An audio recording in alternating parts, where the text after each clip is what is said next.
반갑습니다. 한자로 배우는 원불교를 맡은 홍익학당 대표 윤홍식입니다. 이번 시간에는 희노애락부터 한자를 살펴보도록 하겠습니다. 희노애락은 너무 익숙한 단어인데 한자를 우리가 예전에 락은 본 것 같아요. 나머지들은 또 처음 접하는 풀이 시간인 것 같고요. 락은 또 한번 기억 떠올려 보시면서 예전에 들었던 한자 풀이를 또 한번 같이 항상 과거의 기억만 의존하면 안 되고요. 항상 한자 보실 때마다 한번 풀어보세요. 지금 풀리나를 보셔야 이 한자를 정확히 이해했나를 알 수 있습니다. 지금 이렇게 보시면요. 요 희자만 가지고는 지금 의미가 잘 이해 안 되실 거예요. 지금 전서로 봐도 비슷해요. 거의 해서랑 전서가. 예. 이게 왜 이해가 안 되냐면 이게 뭔지 이게 북주자입니다. 북이에요. 북. 이렇게 북을 세워두고 이렇게 장식을 해둔 거죠. 북을 치는 모습. 북을 치면서 노래를 부르니까 신났다는 얘기죠. 보통요 희노애락에서 희와 락이 통하는 게요. 이것도 악기 연주하는 거거든요. 이것도 악기 연주입니다.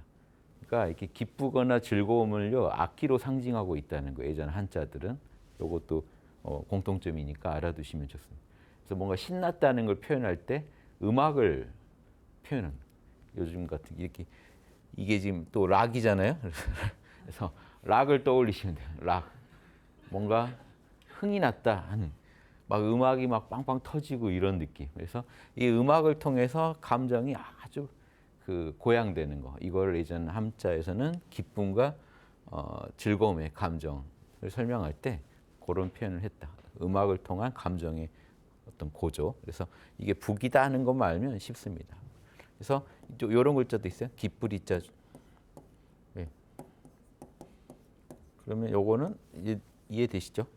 제사잖아요, 제사. 그죠? 예. 재단에 이렇게 제물을 바친 모습, 이로도 보이잖아요. 그래서 재단에 제물을 바치고 제사 지냈는데 얼마나 또 복을 받아서 복을 또 받잖아요. 그래서 지금 이렇게 복을 받는 모습으로 그릴 때 이렇게 그립니다. 같은 글자도 제사 지내다, 제사 지내고 나니 복을 받는다. 뭔가 복을 받으면서 기쁨을 얻는 모습을 그리는 겁니다. 이렇게도 보시면 되겠고, 그래서 기쁨이라는 거는 우리가 신나는 음악을 통해서 번뇌를 잊고 한껏 의식이 고양돼 있을 때, 이때 느낌을 보시면 되겠고, 분노라는 게 이제 요 한자를 한번 알아두시면요, 이게 지금 여러분 인간관계 할 때 엄청 중요할 겁니다. 이 노자를 한번 이해하시면 이게 노비 노자거든요. 뭐 요즘 시대 노비 없잖아요. 그러면 이 한자는 이제 옛날 글자인가 하기 쉬운데요. 요즘은 통용되기 힘든가 하기 쉬운데 요게 보면 이런 모습인데요. 실제로 지금 여긴 약간 어정쩡하게 다리가 돼 있는데 예.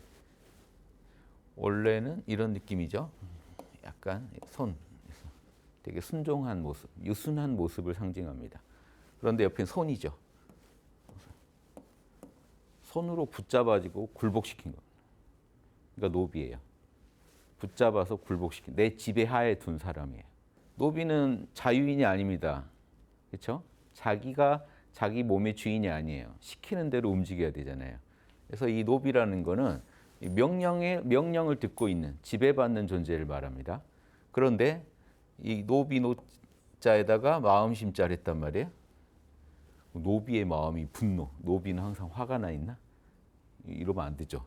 순종을 지금 상징하는 글자를 써놨는데 유순함을 상징하는 굴복된 모습. 이게 뭐냐면요. 상대방을 대할 때 노비로 대하는 거예요. 화가 나서 막 질책하는 게 노비 대하는 주인의 모습입니다. 왜 내 뜻대로 따르지 않냐고 상대방을 지적하고 있죠. 그럼 상대방을 노비로 보고 있는 거죠. 철학적 의미가 있는 글자입니다. 상대방을 노비 대하듯이 하고 있는 거예요. 왜 내 뜻대로 하지 않느냐. 그러니까 주인이 노비 질책하는 그 마음을 너가 지금 나한테 부리고 있다 이겁니다. 너 지금 분노하고 있다 이거는요. 너가 나한테 네 뜻대로 안 된다고 성나 있다. 노비 대하는 주인처럼 이렇게 적용하시면 지금 사회에도 정확히 적용되는 한자죠. 노비가 있어야 노비가 있던 시대에 적용되는 한자가 아니에요. 노비 대하는 마음입니다. 그러면 이런 한자도 있지 않을까요? 마음 심자가 여기 붙었어요. 이것도 있습니다. 심란할로. 이때 노비의 마음입니다. 반대편 마음. 아, 더럽게 나한테 뭐라고 하네. 내가 지 노비야? 이제 이거 심란하죠. 직장 가서 꼬지즘 당하면 딱 이 상황이에요. 이 사람은 노비 대하듯이 분노했고 밑에 사람은 분노도 못하죠. 그 욕 다 쳐 듣고 있죠. 그러면 심란하죠. 심란할로, 분노할로. 마음 심자 지금 둘 다 마음인데 누구 마음이냐가 지금 중요해요. 노비 대하는 듯이 꾸짖는 마음이냐, 노비처럼 욕을 먹고 있는 마음이냐 이렇게 이해해 보시면 원래는 이제 노비에서 나왔겠지만 이게 응용돼서 그 상황에 다 적용되는 한자가 된 겁니다. 그래서 분노할로. 내가 지금 상대방을 내 뜻대로 안 된다고 화내고 있는 거는 상대방을 노비처럼 자유의지가 없는 노비처럼 대하고 있는 거다. 이런 관점에서 한자를 이해해 보시면 실생활에도 도움 되실 거예요. 인간관계에도. 지혜가 담긴 한자들이 이렇게 있습니다. 자, 이제 이번에는 슬프래자요. 슬프다는 거는 요거는 위에 모자 같은 걸 쓰고 있고요. 요건 옷깃이고요. 근데 입을 그려놨어요. 이것만 갖고는 이거 웃는 모습일 수 있으니까 제가 눈물을 그려볼게요. 울고 계신 겁니다. 상복 입고 울고 있는 모습. 이때 옷은 상복으로 봐야 돼요. 상복을 입고 울고 계신, 슬픔으로 애도하고 있는 모습. 이러시죠? 예, 예. 친족이 돌아가셔서 울고 있는 모습, 상복 입고. 슬픔. 그다음에 여기는 즐거움이요. 즐거움은 이게 실입니다. 현악기예요. 현악기. 그러니까 실이라서 현악기입니다. 이건 나무죠. 나무에다가 실을 매달아서 연주하는 거니까 현악기죠. 그래서 이 나무가 이 악기가 제 소리를 요거는 호롱불이거든요. 호롱불. 흰 백자는 흰 백자는 호롱불에서 왔습니다. 환하게 밝히는 거. 그래서 이 악기가 할 수 있는 연주할 수 있는 거를 최대한 다 선보인 거예요. 와, 이 악기로는 이것까지 할 수 있구나 하고 감춰져 있는 그 악기의 그 재능을 마음껏 선보인 상태. 이렇게 원래 한자는 이렇게 보이고요. 나중에는요. 그래서 처음에는 그냥 이거예요. 그 각골문은 실에 나무에다 실 매달아서 연주하는 건데 나중에 요게 붙었어요. 그러니까 어떤 전서에는요. 요거를 항아리로 된 악기, 항아리로 된 악기 모습으로 그려놓은 전서도 있습니다. 그럴 때는 역시 악기 하나를 추가한 느낌으로 놓은 거예요. 이렇게 응용하기도 해요. 그럼 현악기에다가 뭔가 이제 타악기죠. 뭘 때리면 난타 같은 공연이 되는 거죠. 그런 느낌의 글자도 있습니다. 그래서 이것도 마찬가지로 음악을 통해서 즐거움이 샘솟는 모습. 그래서 희노애락은 기쁘고 분노하고 상대방한테 내 뜻대로 따르지 않는다. 내 욕구가 그러니까 좌절됐다고 분노하는 거죠. 내 의지가 구현되지 않았다고. 그래서 완전히 좌절이 됐을 때는 슬픔에 빠지기도 하고 어떻게 해볼 수 없는 좌절에는 슬픔에 빠지기도 하고 또 의식이 아주 락 정신으로 고조되기도 하고 즐거움에 빠지기도 하고 인간의 감정을 이 네 가지로 나눠보면 희노애락 그렇습니다. 여기서 이제 하나만 더 제가 말씀드리자면 이렇게 그려놓으면요. 우리 대의 세계에서 소의 세계가 나오면 항상 유무가 펼쳐져요. 유무. 플러스 변, 마이너스 변. 이때를 잘 보시면 이 에너지가 봄, 여름은 상승 에너지고요. 가을, 겨울은 하강 에너지인데 상승도 정도가 있습니다. 상승하고 있는 단계 이제 상승이 극에 이른 단계. 가을 하강하는 단계, 하강이 극에 이른 겨울. 봄은 이제 상승 시작. 이렇게 보시면요. 여기 이제 성주괴공인데요. 생성됐다가 머물다가 극치에 가서 머물다가 쪼그라들다가 사라지는 겁니다.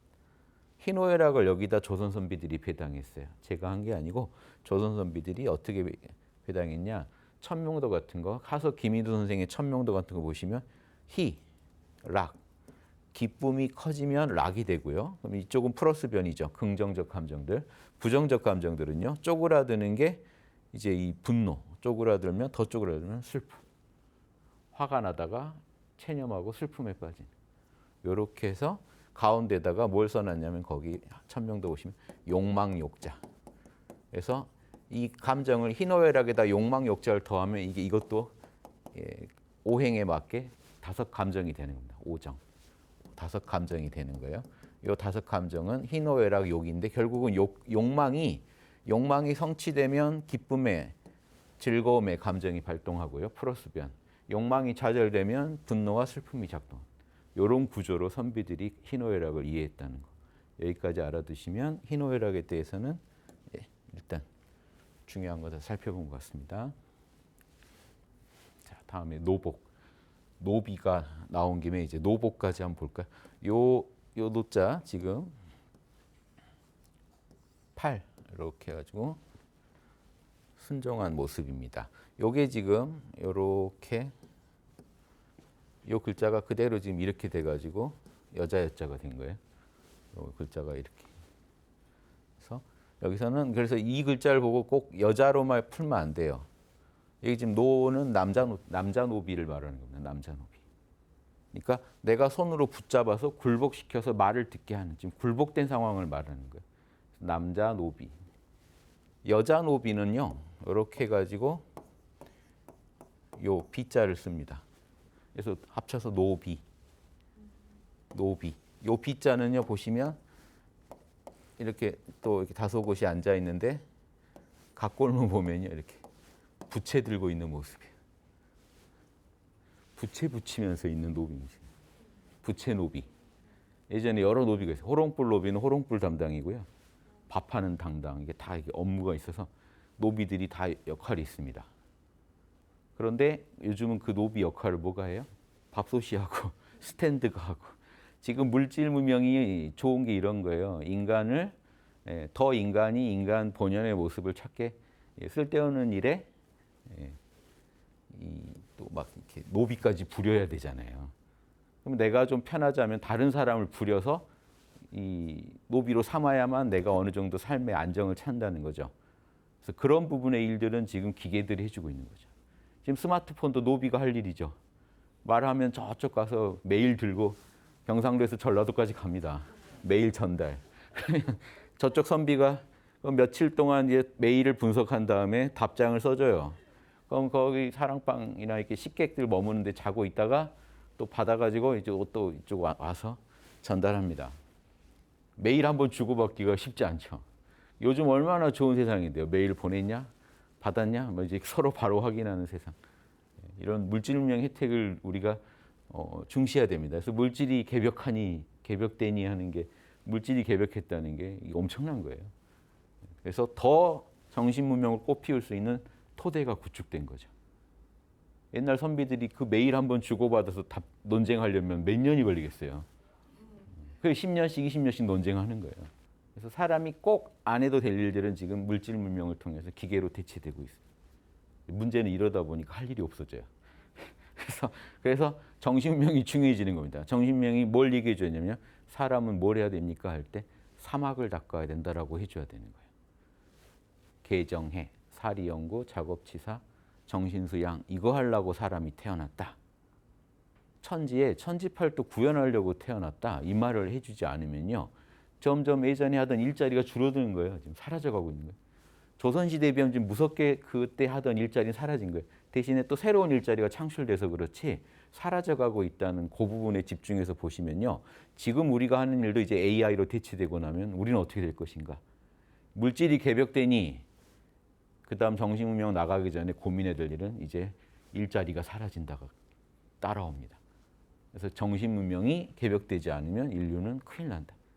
이런 것까지 딱 겸해서 보시면 노비 글자 보시면서 그것까지 보시면 좋겠어요. 사람을 내가 굴복시켜서 내 삶의 의식주의 해결을 위해서 누군가를 착취해야 되는 구조.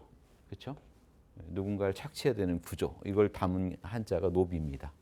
그래서 복도요. 노복, 종복자인데요. 사람이고요. 사람이고 자, 두 손으로 뭘 쥐고 있죠. 이런 거를 쥐고 있어요. 그렇죠? 그러니까 이걸 삽과 같은 어떤 일하는 도구로 보시면 돼요. 도구 들고 일하고 있는 사람. 또 누군가의 의식주의 또 만족을 위해서 자기 거를 위해서 일하면 종이라고 안 하잖아요. 자유의지가 없는 거예요. 그러니까 타인을 위해 주인님을 위해서 일하고 있는 모습 그린 겁니다. 종복자. 그래서 지금 저 한자 보시면 이렇게 돼 있어요. 이게 이제 이렇게 약해졌는데요. 이 두 손이 합쳐지면서 이렇게 표현됐는데 이거 말고 이렇게 지금 이렇게 표현된 글자도 있어요. 같은 글자입니다. 이거 같은 전서에서 정리되다 보니까 지금 이렇게 된 종복자도 있고, 자 이렇게 된 업자처럼 써 있는 거예요. 이것도 같은 거예요. 정리될 때 어떤 식으로 정리되느냐 차이예요. 요 막대기 살아 있냐, 막대기 생략되고 요 두 손이 그냥 합쳐져서 끝났느냐, 그 차이기 때문에 종복자고요. 요렇게 하면요. 그럼 이걸 이제 어떤 삽과 같은 물건, 일하는 도구라고 보면요. 도구를 든 손이고요. 수건건자를 쓰면요. 이게 두건건 보자기 건자입니다. 어떤 도구를 삽을 어떤 보자기로 포장해 놓는 거죠. 덮어 놓는 거죠. 덮어 놓는 수건. 요거 나오면 그냥 수건으로 보시면 돼요. 요거는 제가 왜 이게 수건인지 이해 안 되시죠? 자, 빨랫줄에 걸려 있는 좀 이해되세요? 이런 것까지 해드립니다. 이래도 기억 안 난다고 할 것인가 이렇게. 그래서 이거는 수건건자도 돼요. 이게 또 삽이라고 볼 수 있는 근거가요.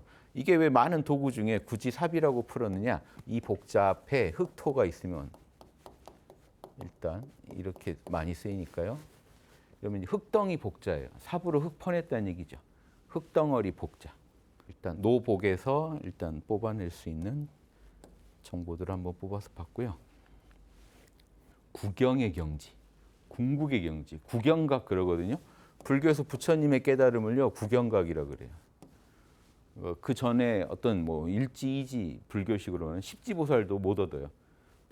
불지에 부처만 얻는 깨달음이 구경각입니다. 이건 열애, 이건 원불교식으로 하면 열애만 해당돼요. 열애가 깨달은 그 깨달음을 구경각이라고 하는데 열애지 아니면 이제 불지. 궁극이라는 의미를 주는 두 한자인데요. 요게 이제 그 마칠 경자고요. 이거는 또 그 다하다 구자인데 그래서 우리 연구할 때 이 구자 쓰죠. 연구는 끝까지 파야 되거든요. 끝까지 진리를 추구하는데 이 구자를 씁니다. 탐구할 구자. 탐구하다로도 쓰고 다할 구자. 아주 극치에 이르는 경지도 이렇게 씁니다. 요거는 굴을 의미해요. 이렇게 보시면 요거는요. 굴의 입구서부터 안으로 좁아지면서 들어간다는 뜻입니다. 요 두 개는요. 요 뒤는 그냥 여기다 붙은 거예요. 굴의 모습.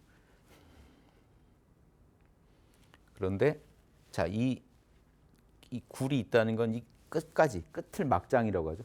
막장까지 파고 들어가야 되거든요. 막장까지 탐험을 해야 되는데 탐험을 끝까지 탐험한다는 의미를 주려고 아홉 구자를 쓴 거예요. 아홉 구자는 손이에요. 손이 보세요. 이렇게 이어지고 이렇게 이어진 손입니다. 이 뭘 의미하는지 아세요? 더 이어지게 할 수가 없어요. 갈 때까지 간 숫자를 동양에서는 9가 끝이에요. 10은 완성수라서 10은요. 그 현상계의 어떤 변화를 설명할 때 9까지 씁니다. 왜냐하면 예전에 양수가 있고 음수가 있어요. 홀수가 양수고 짝수가 음수이기 때문에 변화를 의미할 때 양수를 씁니다. 양수 중에 제일 큰 게 1부터 10까지 중에 9예요. 10은 완성이고 종결이 돼버려요. 그래서 끝까지 변화의 극치를 설명할 때는 9를 씁니다. 그래서 바둑도 9단까지만 있는 거예요. 원래 10단은 완성이고 종결이에요. 그러면 10단이 돼버리면 다음 날부터 바둑 둘 수가 없어요. 끝이니까. 계속 변화해 나가는데 가장 그러니까 오늘의 막장인 거죠. 만약에 터널을 뚫는다면 내일은 또 더 깊이 뚫겠죠. 그러니까 이 변화의 극치를 의미할 때는 9라는 숫자였어요. 그래서도 9라는 숫자를 쓴 거고요. 의미도 이 만약에 이 손으로 부릴 수 있는 변화를 다 부린 거잖아요. 그러니까 이 9를 팔 수 있는 데까지 파본 거고 탐험할 수 있는 데까지 탐험해 본 그 모습입니다. 그래서 연구할 때는 이 진리를 끝까지 판다는 뜻이 있어요.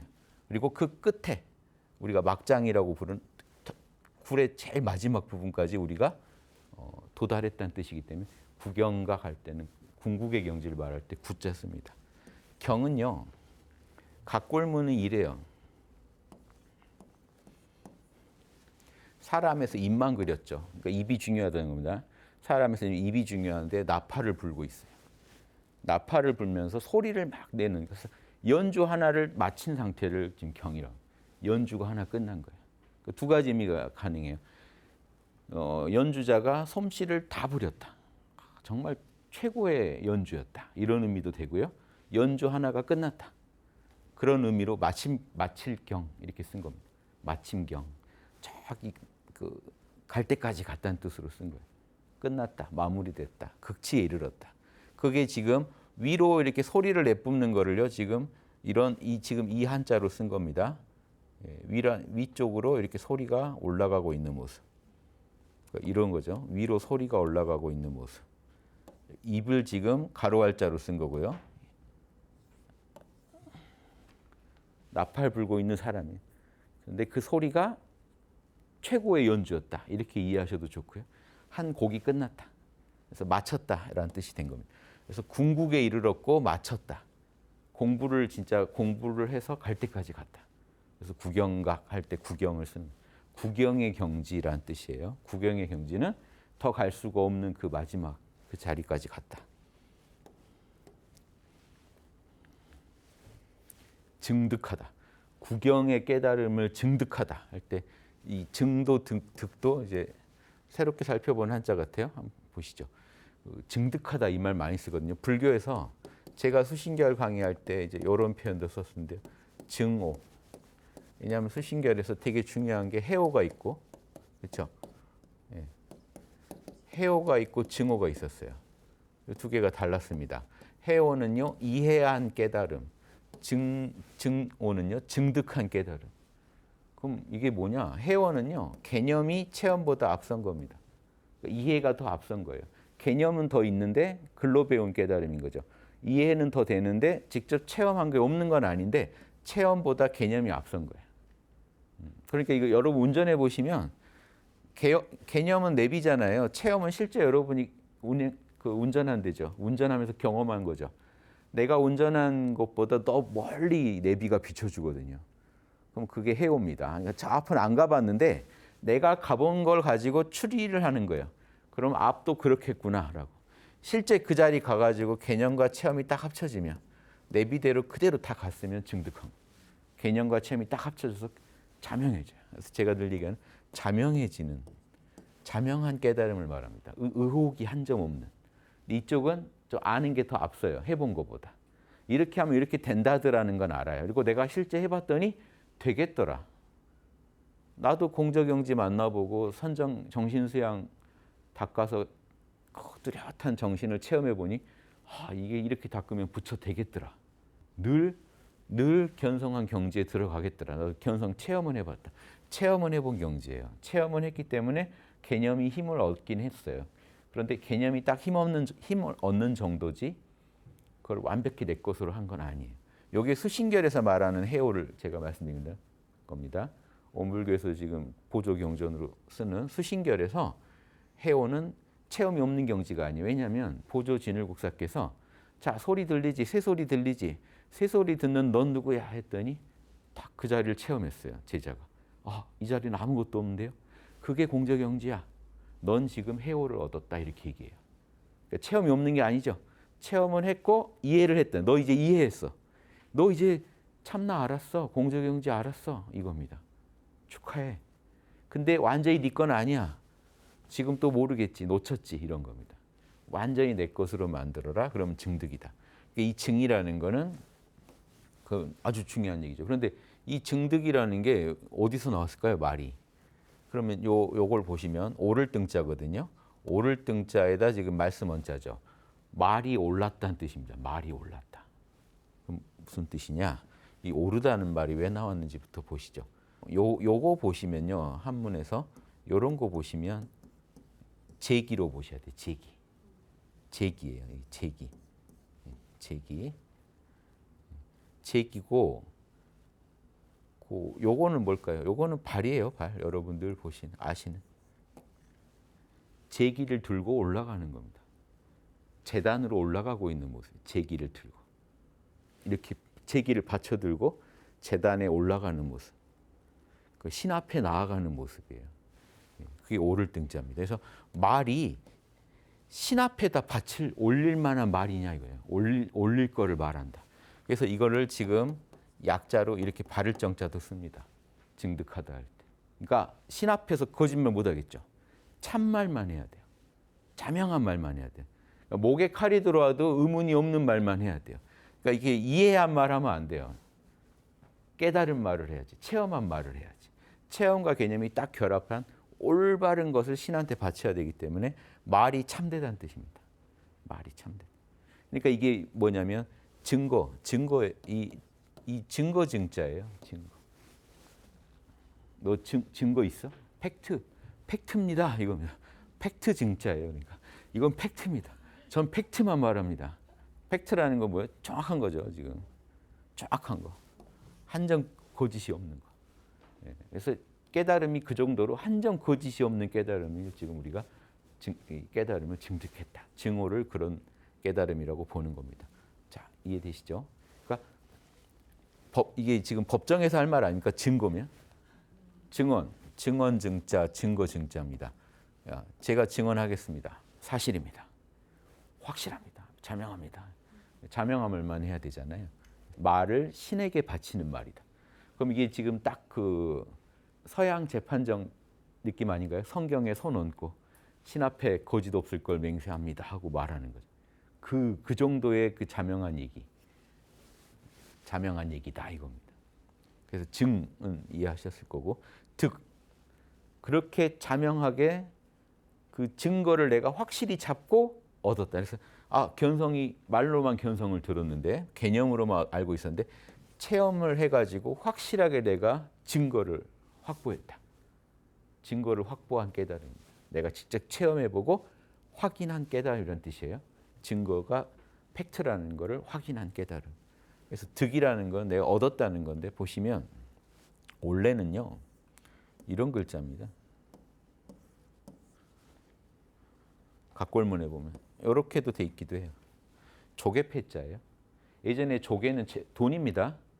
조개가 뭔 가치가 있어요. 조개를 돈으로 썼어요. 화폐로. 그러니까 지금 재화를 얻었다는 거예요. 손으로. 이때 그 밑에 마디촌자는요. 여기는 그 손가락 길이를 손가락의 어느 길이를 재는 단위로 쓴 게 아니라 물건을 들었다는 의미입니다. 그냥 원래 손만 있었어요. 조개를 획득했다. 길을 가가지고 길을 걸어서 어딘가 가서 돈 받았다는 어딘가 가서 재화를 얻었다. 가서 재화를 얻었다. 요게 지금 자 이쪽은 어딘가를 갔다는 걸 상징하는 거고요. 여기는 지금 원래 조개패입니다. 조개패. 이게 조개패자잖아요. 조개를 얻었다. 요게 이제 생략돼서 이렇게 된 겁니다. 돈 받아온 거예요. 어디 가서. 가서 떼인 돈 받아온 겁니다. 그냥 얻었다. 그렇죠? 물건을 팔아서 돈을 얻든 뭔가 내가 원하는 재화를 얻은 상태. 이게 생략이 돼서 그런 거예요. 이게 날일자가 돼 버려가지고 생략돼서 이런 거. 조개패자가 지금 이렇게 생략돼 버린 거죠. 날일자에 한일자 있는 요 단자로 생략돼 버린. 그 뒤에 이제 마디촌자가 붙어서 돈을 얻었다 하는 요 뜻이 된 건데요. 생략돼서 그렇습니다. 자, 여기까지. 증득했다. 이제 비슷한 말들 다 한 번씩 보게요. 인가했다. 자명하게 내가 깨달음을 증득했다. 또 다른 측면에서는 내가 진리라고 확실하게 도장을 찍고 맞다 했다는 겁니다. 인가는 옳을 같잖아요. 옳다 했다. 도장을 탁 찍으면서 옳다 했다. 이건 맞습니다. 그런데 원래 이제 인이 왜 이렇게 예전에는 중요했냐면요. 예전에는 어떻게 믿어요? 그래서 예전에 여러분 이런 거 아시죠? 막 이렇게 예전도 아니죠. 이렇게 이거 쪼개 가지고 나눠 갖는 거. 맞춰 보면 너가 내 새끼구나 막 이렇게 이런 사연들. 그래서 옛날에는요 이런 거를 하나 쪼개요. 그래서 이렇게 해서 옷 같은 걸 쪼개서 나눠 가자. 이게 쉼표예요. 나중에 딱 합치면 이제 서로 부절이라고 하고 부절을 합쳐 본다 그래. 그러면 그래서 부합하다 이런 말이 나와요. 딱 합해지면 부합하는 거예요. 그래서 부절이라고도 해요. 이거를 부절. 그럼 이제 도장도 이런 겁니다. 이게 도장이 된 거예요. 지금 보시면 이게 손이에요. 손으로 사람이 이렇게 앉아 있는 모습은요. 그럼 이건 손으로 사람을 잡고 있는 것밖에 안 되는데 요게 상징하는 게 쪼개진 옥의 반쪽을 상징하는 거예요. 지금 쪼개진 옥의 반쪽을 손으로 들고 이걸 도장으로 쓰고 있다는 거예요. 이게 징표가 되는 거예요. 그럼 반쪽 가져와봐. 맞히면 딱 맞죠. 거기서 도장 인자가 온 겁니다. 예전에 부절 쪼개진 반쪽끼리 서로 맞춰보면 딱 이 사람이 맞는 거죠. 저기서 만약에 예전에요. 만약에 지금 여기서 서울에서 저기 전라도로 무슨 뭐 있잖아요. 옛날 수령을 파견한다. 그럼 이런 걸 갖고 가야 되지 않겠어요? 근데 여기서 임금이 뭔가 신하를 보내도 관리가 갖고 가야 되지 않겠어요? 그 사람인지 확인할 길이 없잖아요. 예전에 뭐 없죠. 사진도 없고 알 수가 없어요. 저걸 내놔야 합쳐봐야 당신 맞군요. 이렇게 되는 거죠. 그 마패 같은 거라도 갖고 다녀야 되잖아요. 이게 쉼표가 되는 거예요. 믿음의 징표니까 쉼표라 그래요. 서로 신뢰할 수 있는 징표가 돼요. 이게 지금 도장이 그겁니다. 그 역할. 그러니까 이게 진리가 맞다고 도장 꽝 찍은 거예요. 인가가. 이거 맞습니다. 딱 보니까 맞네요. 이게 진리가. 딱 부합하네요. 부합하고 옳다고 딱 이렇게 도장 찍은 겁니다. 부합하고 맞습니다. 맞다고 할 때 어때요? 입에서? 맞습니다 하고 기운이 위로 올라가는 겁니다. 입에서 맞다, 옳다. 옳다. 그런데 이 옳다가 이제 나중에 여기서는 옳다는 좋은 거예요. 예스 한 거예요. 근데 이제 이게 이제 그 학생을 평가하는 기준으로 쓸 때는 맨 끝이죠. 수미 양가. 원래 가가요. 옳다 이런 맞다 이런 표현에서 나온 말이긴 한데 쓰다 보니까 어떤 정도로 썼냐면 가하다 정도는요. 확 뛰어나다는 거 아니에요. 그냥 옳다. 그 정도면 됐다. 가하다.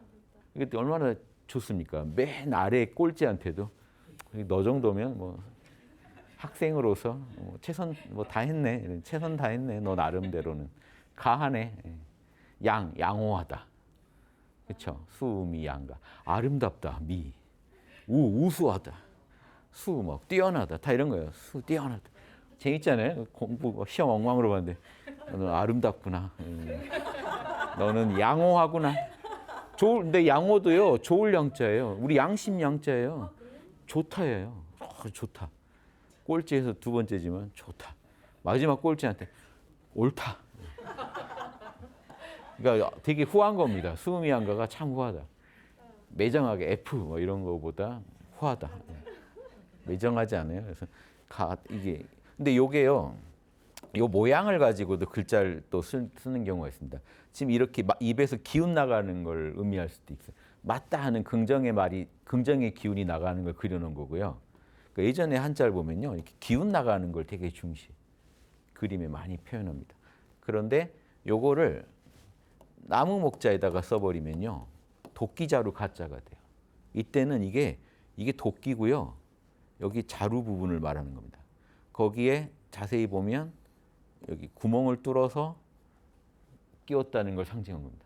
이 도끼자루 가짜입니다. 도끼자루를 응용이 된다는 거 아셔야 돼요. 그러니까 이 풀이로 이 풀이를 덮을 수가 없어요. 다르게 봐야 돼요. 이런 경우가 많습니다. 한자에서는. 도끼자루 가짜 이런 경우 도끼자루가 들어있죠. 나중에 제가 또 해드리겠지만 이건 사람이죠. 기이할 기자 이런 것도요. 사람이 밑에 가짜 써놨습니다. 왜 기이하냐? 사람이요. 다리가 다쳐서 목발을 짚고 있는 거예요. 목발을 짚고 있는 거예요. 그러니까 예전에 한자들이 특이한 게 이 글자 나올 때 설명 또 자세히 드릴 텐데요. 몸에 장애가 있는 그림 한자들이 많아요. 그림들이. 그러면요. 그게 문제가 있다잖아요. 문제가 있다. 어느 다리에, 손에. 그 문제 있다가요. 장애가 있다잖아요. 지금 우리식으로 하면. 그런데 그게 결국 한자가 또 어떻게 응용되냐면요. 남다르다, 특이하다, 특별하다까지 가요. 뛰어날 때도 씁니다. 그러니까 한자들이 되게 그래요. 그러니까 뛰어나다, 특별하다 이래서 우리가 관찰해 보면 한자가 들여다보면 한자 자체는 뭐 장애를 표현한 것들이. 그러니까 남다르다가 뛰어나다로 또 응용되는 겁니다. 이렇게 해서 쓰인 게 많습니다. 나중에 또 이것도 기이하다, 특별하다인데 탁월하다의 의미가 남다르다, 기인 그러면 뛰어난 존재, 남보다 뛰어난 존재에도 그 한자를 같은 글자를 쓰게 된다는. 그렇죠? 이런 것도 알아두시면서 여기서는 옳다, 가하다 이렇게 이해해 두시고요. 자, 주송. 이래서 주문하고 암송하는 거죠. 주문을 암송한. 주송이 주문을 암송하는 걸 말하는데 주문을 암송하다. 근데 이게 글자가 너무 다르죠. 이거랑 이거. 전서로는 지금 이걸 쓰는데요. 우리가 지금 보는 글자는 말을 하고 입으로 이렇게 입을 강조한 사람. 그래서 이게 각골문에 보면 각골문은 이래요. 오히려 각골문은 이렇게 돼 있는데 전서에 오면서 이제 요 전서를 많이 쓰더라고요. 그래서 이렇게 되면요, 이게 주문할 주자랑 어떻게 되나? 결국 입으로 계속 말하는 거거든요. 사람의 입 부분을 강조해서 그려놓고요, 계속 말하고 있는 모습을 끊임없이 말하는 모습을 강조한 글자잖아요. 요게 딱 그렇습니다. 보시면 요게 물이에요. 물이 흐르는데요. 이렇게 한 번씩 이렇게 중간에 물들이 하나가 끊어진 거죠. 끊어졌는데 새로 시작해서 계속 이어지고 있는 모습이죠.